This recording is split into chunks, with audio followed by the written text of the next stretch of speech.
स्वागत है आपका बोधि वार्ता सत्संग में। ये साप्ताहिक सत्संग है जहाँ पर हम सभी ज्ञान मार्गी साधक जुड़ते हैं, एक दूसरे से प्रश्न पूछ सकते हैं और अपने विचार व्यक्त करते हैं। अगर कोई नए साधक हैं और उनके कुछ प्रश्न हैं जहाँ पर वो फंसे हुए हैं, तो हम सब एक दूसरे की सहायता करने का प्रयास भी करते हैं। तो आज भी मैं कुछ प्रश्नों से शुरू करूँगा। मेरे पास कुछ प्रश्न हैं और निशांत जी का प्रश्न आया हुआ है पहले से ही। निशांत जी पूछ रहे हैं कि जब मैं अकेले में, जब कोई कार्य नहीं, कोई विचार नहीं, जब कुछ भी नहीं चल रहा होता है, तो मैं कैसे चेतना में रहूं? अभी तक अनन्य ध्यान करता था उस समय में, अब दृष्टा कैसे हो जाऊं जबकि कुछ देखने को है ही नहीं? और सबसे आखिर में स्वयं के निर्गुण निराकार स्वरूप को कैसे ध्यान में लाऊं, क्योंकि यहाँ जानने वाला ही वही है। तो निशांत जी, अ, आपने बताया था कि आप चौथे चरण में हैं। आप स्वयं पर ध्यान ले जा सकते हैं क्या? अभी आप बोल सकते हैं क्या? जी प्रवीण जी, हाँ। बोल सकता हूँ। तो आप अपने आप, मतलब अनुभवकर्ता पर ध्यान लेके जा सकते हैं क्या? हम्म, बस अनुभवों को देख सकता हूँ, अनुभवकर्ता को महसूस नहीं कर सकता। हाँ, महसूस तो करना संभव नहीं है क्योंकि उसका अनुभव नहीं होगा, पर आपको ये पता चलता है कि देखने वाला कोई है, ये पता चल जाता है ना आपको। जी। तो जो आपका दूसरा प्रश्न है कि स्वयं के निर्गुण निराकार स्वरूप को कैसे ध्यान में लाऊं क्योंकि वही जानने वाला है, तो यही है, मतलब यही निर्गुण निराकार स्वरूप है आपका, जिसे अनुभवकर्ता का नाम दिया गया है यहाँ पर। अ, जब भी आप कोई भी अनुभव हो रहा है और अगर जानने का प्रयास करेंगे कि वो अनुभव किसको हो रहा है, तो जिसे भी हो रहा होगा वही निर्गुण निराकार है। अगर ये भी पता चले कि मैं देख रहा हूँ, अगर ऐसा विचार भी उठे कि मैं देख रहा हूँ, तो ये विचार का भी जो दृष्टा हो जाएगा, ये भी आपको पता चल जाएगा कि इस विचार का भी कोई दृष्टा है। और जो आपका दूसरा प्रश्न है उसका उत्तर यही मिल जाएगा आपको। अगर ये हो पा रहा है, फिर इसको छोड़कर आप कुछ और जानना चाह रहे हैं क्या यहाँ पर? जी नहीं, एक्चुअली मेरा प्रश्न ये था कि अकेले में जो निर्गुण निराकार स्वरूप जो आज तक मैं जानता है, हाँ। वो कुछ दिव्य प्रकाश वगैरह उस टाइप का कुछ होता होगा। नहीं और हाँ हाँ, बोलिए बोलिए। वही जो पुरानी मान्यताएं थी वो काफी गहरी थी, इसीलिए मैं समझ नहीं पा रहा था, थोड़ा एक कंफ्यूजन था कि क्या है दृष्टा होना क्या होता है, और जो है अनुभवों को महसूस करने वाला क्या वो अलग है, दृष्टा मतलब कैसे हो जाओगे। थोड़ा कंफ्यूजन इसलिए है, साक्षी भाव है। ठीक। तो जो आपका दूसरा प्रश्न है, अगर वो समझ जाएंगे तो पहला प्रश्न आपका उसी पर टिका हुआ है। तो तो बस ये समझने का प्रयास कीजिए कि जिसे ये आवाज़ भी सुनाई दे रही है, जो मैं बोल रहा हूँ, जिसको भी सुनाई दे रही है, वही अनुभव करता है। या अगर आप अपने आसपास जो देख रहे हैं, जिसे भी दिखाई दे रहा है, वही अनुभव करता है, वही है निर्गुण निराकार। उसको छोड़कर कुछ और नहीं होगा। आपको ऐसा भ्रम हो सकता है, जो कि स्वाभाविक है शुरुआती चरणों में होना, कि ये तो मुझे दिख रहा है, मुझे कहने का मतलब ये तो निशांत को दिख रहा है। पर जब निशांत, जैसे ही ये विचार उठेगा, ये अहम का विचार होगा, तो आप उस अहम के विचार को भी देख लेंगे। अगर कुछ भी कार्य कर रहे हैं आप, और कार्य करने के दौरान अगर ये किसी कारणवश ऐसा विचार आ गया कि ये कार्य मैं कर रहा हूँ, अगर कोई बाहरी प्रेरणा मिल रही है या बाहरी कुछ कारण है, उस वजह से अहम का विचार जागृत हो सकता है और ये विचार आ सकता है कि ये कार्य कौन कर रहा है, तो उत्तर आएगा कि मैं कर रहा हूँ, मैं मतलब निशांत। तो जब ये विचार उठेगा, उस समय भी जो इसको देख रहा होगा वही होगा अनुभव करता। इसको छोड़कर कोई और अनुभव नहीं होगा कभी भी। मतलब ये भी नकारात्मक अनुभव ही कहेंगे इसको, अनुभव भी कहना सही नहीं है, बस नकारात्मक ज्ञान हो जाएगा आपको कि कुछ है जो सभी चीज़ों को देख लेता है। वो उसको भी देख लेता है, उस आखिरी अहम के विचार को भी देख लेता है, जो सभी चीज़ों पे अपना स्वामित्व जमाने का प्रयास कर रहा है। अगर इस पर थोड़ा देर आप मनन कीजिएगा कि क्या है जो सभी चीज़ों को देख रहा है। मेरे ख्याल से आप वहाँ पहुँच गए हैं, बस ये आखिरी के कुछ प्रश्न बचे हुए हैं आपके। जब आप इस पर मनन करने लगेंगे तो आपको पता चलेगा कि जो मनन को भी देख ले रहा है वो ही है आप, और वही अनुभव करता है। और इस अगर ये समझ जा रहे हैं तो फिर आपका जो पहला प्रश्न है कि मैं चेतना कैसे बना के रखूं, तो जब आपके पास कुछ भी नहीं करने को है, जब आपके पास खाली समय है, आप सांसारिक कार्यों में व्यस्त नहीं है, उस समय भी जो सभी चीज़ों को देख रहा है, मतलब कुछ भी करने को नहीं होगा फिर भी बहुत सारी चीज़ें चल रही होंगी, बहुत सारी प्रक्रियाएं चल रही होंगी, जैसे शरीर का ही बना रहना, या फिर भूख लग जाना, या फिर अपने आसपास के दृश्य को ही देखना, उन सब चीज़ों को भी जो देख रहा है वो दृष्टा है।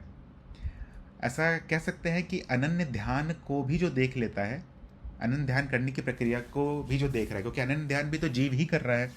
जीव को ऐसा कार्य दिया जा सकता है कि अभी अनन्य ध्यान करो, जिससे कि उसका ध्यान बढ़ जाए, मतलब जो आकर्षण होता है बहुत सारे अशुद्धियों से, आसपास में अगर बहुत सारे अनुभव चल रहे हों, या घर के आसपास बहुत ज़्यादा शोर शराबा हो, या फिर ध्यान लगता नहीं है, भटक जाता है तुरंत में, तो अनन्य ध्यान शुरुआती दिनों में दिया जा सकता है साधकों को करने के लिए, ताकि उसका ध्यान एक दो वस्तुओं पर आ सके। एक पे आ सके तो और अच्छी बात है। पर जब आप अनन्य ध्यान में कुछ समय रहेंगे, तब ये विचार, अगर आप इस अनन्य ध्यान के समय ही अगर आप ये मनन करें कि अनन्य ध्यान करते हुए जीव को कौन जान रहा है, तो जो उत्तर आएगा, क्योंकि कुछ तो है जो जान रहा है, तो जो उत्तर होगा वही आपका दूसरे प्रश्न का भी उत्तर होगा, और वही चीज़ आप हर समय कर सकते हैं जब आपके पास सांसारिक कार्य हो या ना हो।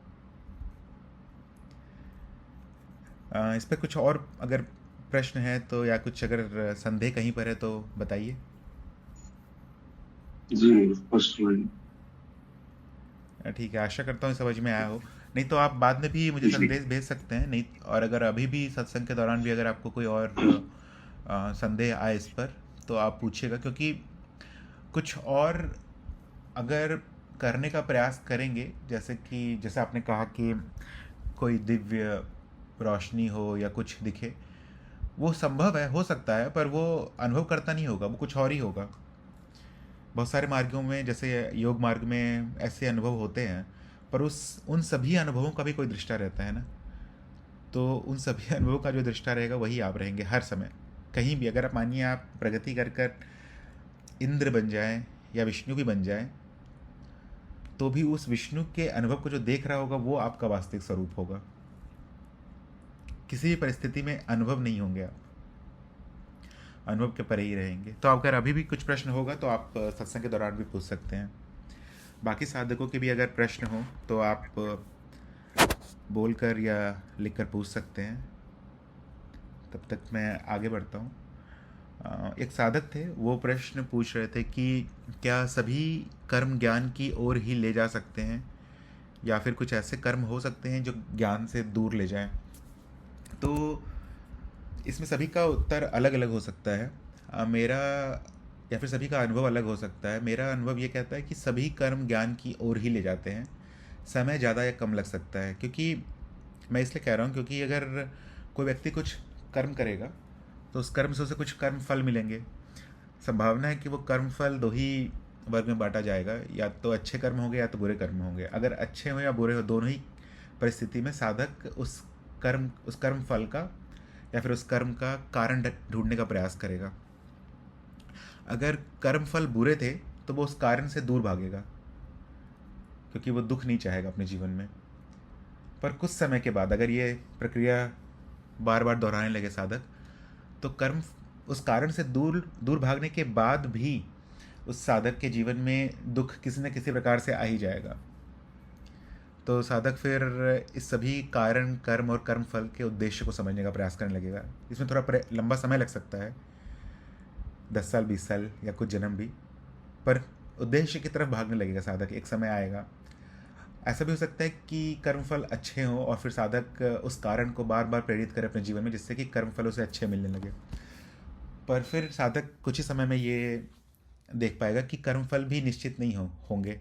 कभी कुछ कर्मफल आएंगे, कभी कुछ और आएंगे, कभी एक जैसे ही कर्मफल आएंगे, पर उस पर उसके कारण जो फल आ जा रहे हैं वो बुरे हो जाएंगे। जैसे कि कोई व्यक्ति नौकरी करता है सिर्फ जीवन जीने के लिए, जिंदा रहने के लिए, खाना पीना खाने के लिए। कोई व्यक्ति नौकरी करता है ताकि उसके परिवार वाले स्वस्थ रह सकें। पर ज़रूरी नहीं है नौकरी करने से परिवार वाले स्वस्थ रहें, हर हर बार संभव नहीं होगा। कोई व्यक्ति नौकरी कर सकता है ये सोच के कि उसे घर वाले उसे ज़्यादा प्रेम करेंगे, पर ये भी संभव नहीं है। तो जब बार बार वो देखेगा कर्म फल बदल रहे हैं, तो फिर वो उद्देश्य के पीछे ही भागेगा कि ये कारण कर्म और कर्म फल ये तीनों कैसे जुड़े हुए हैं। तो दोनों ही परिस्थिति में वो फिर ज्ञान मार्ग पे ही अपने आप को पाएगा। अगर जब जैसे ही उद्देश्य के पीछे जाएगा कि जो उसको चाहिए वो क्यों नहीं मिल रहा है हर प्रयास के बाद भी। तो मेरा उत्तर यही रहेगा कि हर कर्म ज्ञान की ओर ही लेके जाता है। समय ज़्यादा या कम लग सकता है, जितना ज़्यादा बुद्धि होगी साधक में या जितना ज़्यादा दूसरों से सीखने की क्षमता होगी। स्वयं से सीखेंगे तो लंबा समय लग सकता है, या फिर दूसरों की गलतियों से भी सीख सकते हैं। अगर वहाँ से सीख लेंगे तो संभावना ज़्यादा है कि ज्ञान ज्ञान मार्ग और ज्ञान जल्दी आ जाए जीवन में। मैं अगले प्रश्न पर बढ़ता हूँ। हाँ, वॉल्यूम नहीं आ रही है क्या सबको अभी?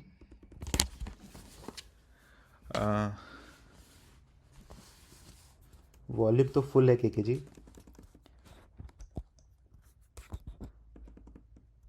मैं माइक को थोड़ा पास कर लिया हूँ। अगर ना सुनाई दे तो फिर से बताइएगा। मैं अगले प्रश्न पे बढ़ता हूँ। एक साधक हैं, बहुत ही युवा साधक हैं, वो अभी कॉलेज में ही हैं। वो बता रहे थे कि उनकी परीक्षा है और उन्हें भय लग रहा है, और उन्हें ज्ञान भी हुआ, ज्ञान भी है उनके पास। तो ऐसा कैसे संभव है कि ज्ञान होने के साथ भय का अनुभव भी प्रकट हो जाए? तो ये हो सकता है, ये एक स्वस्थ चित्त का या फिर स्वस्थ अहम का प्रतीक है। इसमें डरने की कोई बात नहीं है, और ऐसा हो रहा है तो इसमें कोई बुरी बात भी नहीं है। अगर जीवन में जो भी ज़रूरी है उस समय वैसा ही होना चाहिए, क्योंकि ये साधक बहुत ही युवा हैं, तो स्वाभाविक है कि इन्हें ऐसा लग रहा होगा कि अगर परीक्षा में पास ना हो तो जो वो पाना चाहते हैं या तो उसमें विलंब हो जाएगा या तो वो नहीं मिलेगा। दोनों ही परिस्थिति में भविष्य का डर बना रहेगा। तो ऐसी परिस्थिति में अहम भाव बहुत ही प्रबल हो जाए, आ, ये होना बहुत ही स्वाभाविक है। और ऐसा हो रहा है तो ये कहना कि मुझे ज्ञान है, ये भय नहीं आना चाहिए, आ, ये ये कहना ठीक नहीं है। पहले जीवन को, क्योंकि गुरुजी भी यही कहते हैं, पहले जीवन में उत्तरजीविता का जो संघर्ष है वो ख़त्म करने का पूरा प्रयास करना चाहिए साधक को। जैसे ही वो ख़त्म हो जाएगा फिर ज्ञान आसानी से बढ़ पाता है। क्योंकि अगर खाने पीने का ही अगर चिंता बना रहे, या फिर अहम को यही नहीं पता है कि कल का खाना कहाँ से आएगा या फिर भविष्य में क्या होगा, तो ज्ञान में रहना संभव नहीं होगा। ये बाकी हम सभी साधकों का ये अनुभव होगा। अगर बहुत ही विचित्र परिस्थिति आ जाती है या फिर बहुत ही कठिन परिस्थिति आ जाती है जीवन में, जहाँ हमें पता नहीं होता है कि उत्तर क्या है या फिर किस दिशा में जाना है, तो उस समय साक्षी भाव को बनाए रख पाना संभव नहीं होता है। अगर कोई भी किसी भी प्रकार का अगर त्रुटि है जीवन में, जो कि रहेगा ही सभी साधकों में, क्योंकि बहुत ही ज़्यादा साधक कम से कम बोधि वार्ता सत्संग में वैवाहिक हैं, उनका संसार भी चल रहा है, बहुत सारे लोग नौकरी कर रहे हैं। तो संभावना बहुत ज़्यादा है कि कुछ ना कुछ अशुद्धियाँ होंगी ही, और उसे इन अशुद्धियों को आसानी से हटा पाना जीवन से संभव बहुत आसान नहीं होगा। तो ऐसी परिस्थिति में जो भी स्वाभाविक है उस चित्त के लिए उत्पन्न करना, जिससे जीव का जीवन चलता रहे, वो करेगा। भय आना, अगर भय से अगर हमको ऐसा लगेगा कि अगर भय प्रकट करके जीव से कुछ कार्य कराया जा सकता है तो वो वैसा ही करेगा, और वही वैसा ही करना चाहिए। तो ज्ञान रहेगा उसके बाद भी भय प्रकट हो सकता है, पर भय ऐसा विकृत नहीं हो जाएगा कि आप इतने डर जाए कि आप कुछ कार्य नहीं कर पा रहे हैं, या इतने दुखी हो जाए कि अब साथ में चले जाए। इतना ज़्यादा प्रभाव नहीं होगा उसका, पर जो स्वाभाविक है, जो होना चाहिए, वो होता रहेगा। तो आशा करता हूँ ये समझ में आया हो। अगर कोई और साधक कुछ पूछना चाहते हैं तो वो लिखकर या बोलकर भी पूछ सकते हैं। मैं अगले प्रश्न पे बढ़ता हूँ। एक साधक थे, वो पूछ रहे थे कि जब अद्वैत का अनुभव नहीं हो सकता है तो उसे लक्ष्य के रूप में कैसे लिया जा सकता है? तो मेरा सुझाव यही रहेगा कि अद्वैत को लक्ष्य बनाना नहीं चाहिए कि मुझे एक दिन अद्वैत अवस्था मिल जाए। क्योंकि ये अब द्वैत का जब आपको ज्ञान होता है तभी आप समझ जाते हैं कि द्वैत के स्तर पर कोई जीव है नहीं। ये लक्ष्य जीव बना सकता है पर कभी पाएगा नहीं वो, क्योंकि द्वैत तक जाते जाते ही जीव नष्ट हो जाता है पूरी तरह से। अब अगर ये लक्ष्य बहुत ही ज़्यादा ज़रूरी हो जाए आपके लिए, तो फिर आप जीव ही बने रहेंगे। आप कभी भी द्वैत की अवस्था में भी स्थापित नहीं हो पाएंगे। कहने का मतलब है कि साक्षी भाव भी आपका प्रबल नहीं होगा। अगर लक्ष्य बनाना ही है तो साक्षी भाव को लक्ष्य बनाना चाहिए किसी भी साधक को, कि मैं कितने देर तक साक्षी भाव में रह सकता हूँ। बाकी उसके आगे क्या होगा क्या नहीं होगा, वो सोचने से या कुछ भी करके पाया नहीं जा सकता है। एक बार मैं पहले भी कहा था कि केवल दो ही तरीका है, या तो प्रतीक्षा, अगर आपका साक्षी भाव प्रबल हो गया है तो दो ही तरीका है आत्मज्ञान से ब्रह्म ज्ञान में स्थापित होने का। ब्रह्म ज्ञान क्या है वो आप अभी भी समझ सकते हैं, पर अगर उसमें कोई स्थापित होने का प्रयास कर रहा है तो उसके दो ही तरीके होते हैं। या तो, जो मेरा अनुभव है, या तो आप प्रतीक्षा करें या तो कृपा हो। और ज़्यादा से ज़्यादा परिस्थिति मुझे लगता है कि कृपा ही होती है। तो ब्रह्म ज्ञान को लक्ष्य ना बनाएं। अगर अगर आपका साक्षी भाव प्रबल हो गया है तो उसी में बने रहें, नहीं हुआ है तो प्रबल करने का प्रयास करते रहें। साक्षी भाव में ही रहने को अपना लक्ष्य बना सकते हैं आप। आशा करता हूँ ये समझ में आया हो। अगर कोई प्रश्न हो इस पर तो आप पूछ सकते हैं। मैं अगले प्रश्न पे बढ़ता हूँ।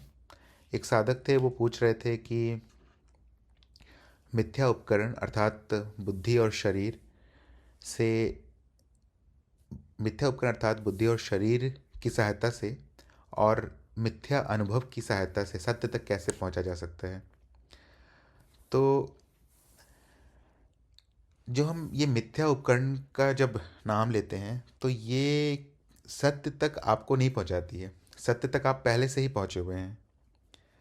क्या हुआ है कि हमारे सामने जैसे एक सूरज के सामने बादल आ जाता है तो सूरज दिखना बंद हो जाता है। तो ऐसा नहीं कह सकते हैं कि सूरज नहीं है, बस बस अभी बादल है जिस कारण से सूरज नहीं दिख रहा है अभी। वैसे ही अज्ञान बहुत ज़्यादा है हमारे हमारे अंदर, जिसकी वजह से आपका सत्य स्वरूप आपको दिख नहीं रहा है अभी। तो जो मिथ्या अनुभव है वो मिथ्या ज्ञान को ही नष्ट करता है। जब आप बुद्धि की मदद से जानते हैं कि आप शरीर नहीं हैं, जब आप ये समझते हैं कि कोई भी स्मृति आप नहीं है, ना किसी के पुत्र है ना पुत्री हैं, ना कोई संबंधी हैं आप, ना आपका कोई संबंधी है, ना आप समय में पाए जाते हैं ना आप स्थान में पाए जाते हैं, ये सब बुद्धि से पता चल जाता है। और ऐसा नहीं है कि बुद्धि इन सब चीज़ों को नष्ट कर देता है, बस दिखा देता है बुद्धि कि ये है नहीं। और बुद्धि स्वयं मिथ्या है ये बता देता है कि बाकी सब और क्या क्या है जो मिथ्या है यहाँ पर। तो ये अज्ञान जब नष्ट होता है तो आप अपने वास्तविक स्वरूप में स्थापित होते हैं, या कम से कम अपने वास्तविक स्वरूप को जान पाते हैं। और जब ये समझ में आ जाए कि आपका वास्तविक स्वरूप क्या है तो उसे ही आत्मज्ञान कहते हैं। और फिर साधक का अगला प्रयास होता है कि इस आत्मज्ञान को ज़्यादा से ज़्यादा लंबे समय तक बनाए के रखा जा सके। तो मिथ्या उपकरण आपको सत्य तक लेके नहीं जाती है। आपके सत्य के रास्ते में जितनी भी अज्ञान है, या मिथ्या उपकरण सत्य के रास्ते में जितने भी मिथ्या प्रतिरोधक हैं उन सभी प्रतिरोध को हटा देती है। आशा करता हूँ ये समझ में आया हो। अगर इस पर कुछ पूछना है या फिर कोई और साधक अपने विचार रखना चाहते हैं तो बता सकते हैं। मैं अगले प्रश्न पे बढ़ता हूँ। एक साधक पूछ रहे थे कि क्या कोई ऐसा कर्म हो सकता है जो साक्षी भाव में रहकर नहीं किया जा सके। तो ये यहाँ पर भी मैं ही मैंने अपना ही अनुभव दूंगा। और सभी साधक के शायद मत अलग हो सकते हैं इस पर। तो मेरा अनुभव यही है कि ऐसा कोई भी कर्म नहीं है जो आप नहीं कर सकते हैं साक्षी भाव में रहकर। अर्थात कि आप सभी कर्म कर सकते हैं साक्षी भाव में रहकर। पर उसके बाद भी हम ऐसा कहते हैं कि कम से कम वो कर्म नहीं करने चाहिए जिससे किसी पर भी हिंसा हो या किसी का नुकसान हो। तो ये बस एक व्यवहारिक चीज़ है। अगर ज़रूरत पड़े, जैसे कि आप किसी जंगल में हैं और शेर आ जाए, तो वहाँ आप हिंसक प्रवृत्ति को अपनाएंगे ही, या तो फिर वहाँ से भाग जाएंगे। जो भी सब जो जिस जिस भी चीज़ से आप अपने जीवन को बचा सकते हैं वो करने का प्रयास करेंगे आप। पर बुद्धिमानी यही है कि अम, तेज प्रगति के लिए कि ऐसा कुछ भी ना करे जिससे कि किसी के साथ हिंसा हो, और भी उसके बहुत ज़्यादा प्रभाव आ सकते हैं। अगर तंत्र के दृष्टिकोण से देखें तो बिना किसी कारण के बहुत सारे कर्म बंधन हो सकते हैं, और फिर बिना कारणों के जन्म भी हो सकता है। तो हिंसक कार्यों से दूर रह सकते हैं, पर ऐसा कुछ भी कर्म नहीं है जो आप नहीं कर सकते। और हमारे पास बहुत सारे उदाहरण भी हैं जो हम अपने कम से कम शास्त्रों में देखते हैं, जैसे दुर्वासा ऋषि का या फिर रावण का भी। तो लोग बहुत सारे और कर्म कर चुके हैं, साक्षी भाव में रहकर या पूरे ज्ञान में भी। आशा करता हूँ ये समझ में आया हो। आज का मेरा आखिरी प्रश्न है, अगर कोई साधक और कुछ अगर अपने कुछ विचार रखना चाहते हैं तो रख सकते हैं, या कुछ पूछना चाहते हैं तो पूछ भी सकते हैं। एक साधक पूछ रहे थे कि ब्रह्म सभी रूप ले सकता है, तो मनुष्य जैसे छोटे रूप में क्यों है जहाँ कुछ भी कर पाना बहुत कठिन है। तो ऐसा नहीं है कि ब्रह्म मनुष्य रूप में आकर दुखी है, या फिर कुछ करना चाह रहा है और कुछ कर नहीं पा रहा है। ब्रह्म में सभी संभावनाएं हो सकती हैं। यहाँ पर सभी प्रकार के अनुभव होने की संभावना है। एक पत्थर जो आपको दिखता है, जो बस एक जगह पर पड़ा रहता है करोड़ों सालों तक, वो भी एक संभावना मात्र ही है जो कि इस ब्रह्म में प्रकट है। उसी तरह से मनुष्य है। अनंत संभावनाओं में से एक संभावना मनुष्य है, पर ऐसे कितने सारे संभावनाएं हैं। ब्रह्म की कोई ऐसी इच्छा भी नहीं है कि मुझे केवल वही रूप लेना है जिसमें बाकी बाकी जीवों पर या तो अ, अत्याचार या फिर किसी प्रकार का शासन किया जा सके। वो सभी प्रकार के रूपों में आ सकता है, और अभी प्रकट है, और साथ ही साथ उन सभी रूपों का अनुभव भी ले सकता है, तो अनुभवकर्ता के रूप में भी प्रकट है। ऐसा कहना कि एक जीव अ, रूप में आकर कुछ नहीं कर पा रहा है, वो ये सही नहीं है। अगर ये सोच रहे हैं आप, तो संभावना यही है कि अभी भी आप स्वयं को मनुष्य ही समझ रहे हैं। अगर आप ये देखने का प्रयास करें कि कौन है जो सभी अनुभवों को देख रहा है, तो एक दूरी सी बन जाएगी आपके शरीर, आपके विचार और दृष्टा में। और फिर ये समझ पाना कि जो भी है वो केवल संभावना मात्र है, या जो भी है जैसा भी है वो सही है। उसमें कुछ बदला नहीं जा सकता है, क्या बदल के उसको और सुंदर नहीं किया जा सकता। जो जैसे है वो पहले से ही पूर्ण है और सुंदर है। अगर कुछ भी प्रयास करेंगे उसे बदलने का, तो वो कर नहीं पाएंगे। पर अगर करने का अगर आप कल्पना करें, तो कुरूप ही हो जाएगा वो। तो ऐसा सोचना कि ब्रह्म मनुष्य रूप में नहीं होना चाहिए, मेरे ख्याल से सही नहीं है।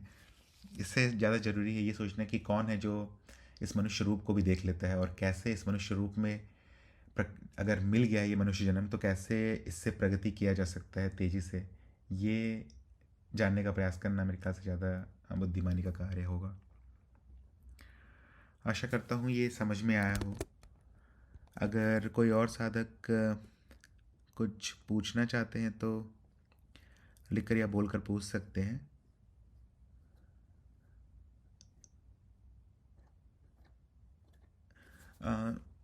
कृष्णा जी का एक प्रश्न है कि मनुष्य जीव हत्या करते हैं, मनुष्य मनुष्य को मार डालते हैं, यह सब देखकर दुख होता है। मेरी समस्या है कि मुझे क्रोध आता है।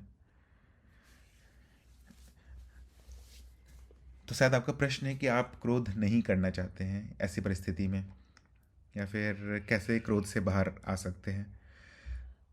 अ, तो ये जानने का प्रयास कीजिए कि आपको क्रोध आता क्यों है। संभावना यही है कि आप मोह में हैं किसी तरह के, क्योंकि अच्छी बात है, ये एक परोपकार की भावना होना साधक का एक गुण है जो आपके अंदर है, तो ये बहुत ही अच्छा गुण है। पर ऐसा देखिए कि ये आपको बांध रहा है।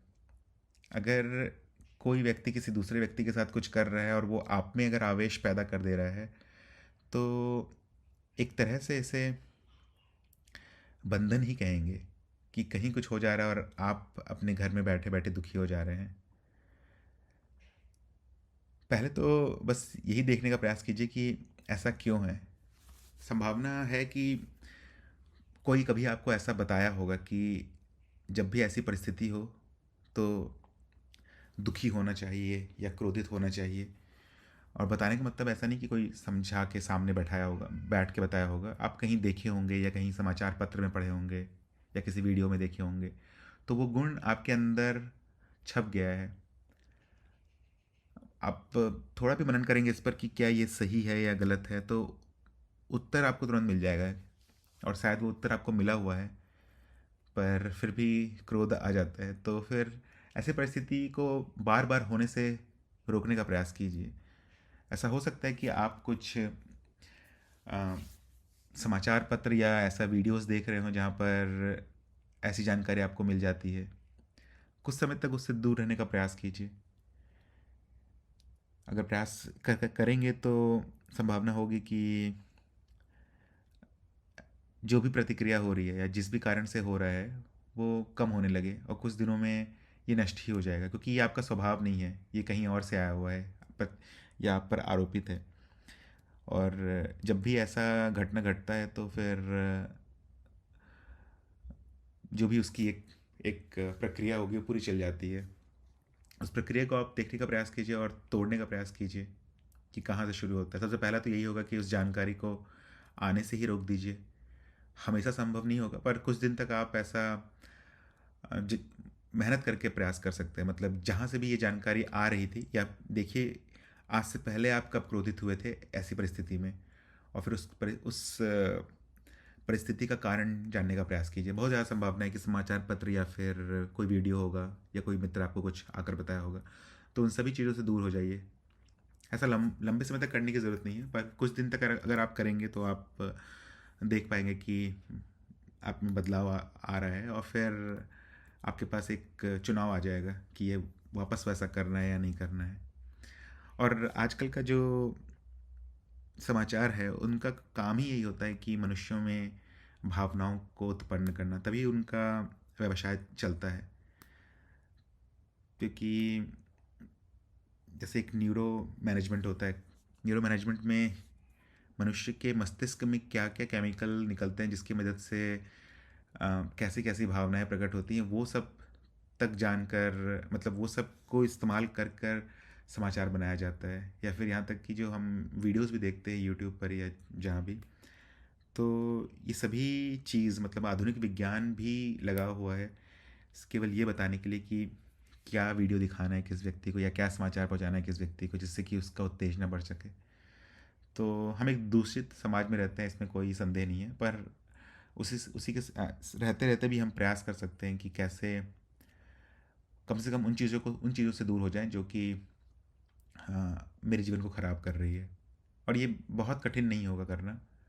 कम से कम आपको क्रोध आ रहा है कहीं कहीं और घटना घट रही है उसकी वजह से, तो ये चीज़ हटाना जीवन से ज़्यादा कठिन नहीं होना चाहिए। प्रयास कीजिएगा आप, और फिर कभी आके सत्संग में बताइएगा बाकी साधकों से भी कि क्या हो रहा है। अगर कोई और साधक कुछ पूछना चाहते हैं तो पूछिए। हेलो प्रवीण जी, नमस्ते। नमस्ते केके हेलो जी। हाँ नमस्ते केके जी, बोलिए। जी, मेरा एक प्रश्न है। हाँ बोलिए। जी प्रवीण जी, ज्ञान मार्ग में जो कहते हैं कि भी ये जगत भी एक सपना है, हाँ तो जब हम जो स्वप्न अवस्था होती है, तो जब हम जागृत में आ जाते हैं तो हमें पता चल जाता है कि भी ये सपना है। हम्म, ये जो बाहर जो जगत तो ये एक सपना ही है, गुरु जी कहते हैं, सब ज्ञानी कहते हैं। तो मेरा पूछना था कि ये जो बाहर जो सपना है, ये विश्वसिद्ध का सपना है ना? हाँ, इसे सपना कहते हैं, पर इसे एकदम सीधे सीधे शब्दों के जैसे नहीं लेना चाहिए। सपने जैसा कहते हैं इसे। कहने का मतलब होता है कि जैसे सपने में कुछ, जब हम निद्रावस्था में होते हैं और सपना कुछ आता है, और जब जगते हैं तो पता चलता है कि जो भी वहाँ दिखा था वो सत्य नहीं था। जब तक दिख रहा था तब तक ऐसा लग रहा था कि वो सत्य है। हमारा पूरा भावना या फिर विचार या कर्म सभी उस परिस्थिति के अनुसार हो रहे होते हैं। पर जब हम जाग जाते हैं तो पता चलता है कि कुछ करते या नहीं करते उस परिस्थिति में कुछ मतलब नहीं था उसका। बस उसी का ही, उसके जैसे ही लेना है। ऐसा नहीं सोचना है कि ये पूरा सपना ही चल रहा है। सपने जैसा है, यहाँ इसका कुछ मतलब नहीं है। तो आपका जो तो दूसरा प्रश्न था कि विश्व विश्व चित्त का ये सपना है, विश्व चित्त में ऐसा चल रहा है। इससे अगर आप जाग जाएं, मतलब आत्मज्ञान में आ जाएं, तो ये दिखेगा आपको कि बस चल रहा है, जो जैसा चल रहा है, जहाँ जब जो भी कार्य हो रहा है वो वैसा ही होना चाहिए था। और अगर आप कुछ ना भी करें या कुछ करें तब भी वैसा ही होता रहेगा, क्योंकि करने वाला कोई है नहीं यहाँ पर। हाँ बोलिए, आप कुछ बोल रहे थे। मेरा मेरा पूछने का यही था कि अभी जो मेरी स्थिति है वो तो जीव जीव भाव की है, मतलब इसीलिए तो ये जगत सत्य दिख रहा है। तो मुझे मेरी स्थिति विश्वचित के समान ले जानी पड़ेगी ना, तब जाके ये जगत सपना दिखेगा ना? नहीं, नहीं, वो उतना नहीं करना पड़ेगा, उससे बहुत ही सरल है। अग, अगर आप केवल इतना भी जानने का प्रयास करें कि ये अनुभव हो किसको रहे हैं। जैसे कि एक विचार आ जाएगा कि अनुभव मुझे हो रहे हैं, के जी को हो रहे हैं ये सारे अनुभव। तो ये विचार को भी कौन देख ले रहा है? अगर आप इतना भी देख पाएंगे तो फिर आप समझ जाएंगे आसानी से कि आप नहीं हैं यहाँ पर, यहाँ करने वाला कोई नहीं है। ऐसा लग रहा है आपको कि आप कुछ कर्म कर रहे हैं जिसके कारण से कुछ फल आ रहे हैं, पर करने वाला ही कोई नहीं है। और ये विश्व चित्त तक पहुँचने की मतलब उतना भी प्रयास करने की जरूरत नहीं है। उससे बहुत ही सरल आ, कार्यक्रम से हो जाता है ये। अगर ज्ञान दीक्षा ही अगर आप कर ले तो उससे ही आसानी से आपको मिल जाएगा। जी जी, अच्छा अच्छा, धन्यवाद।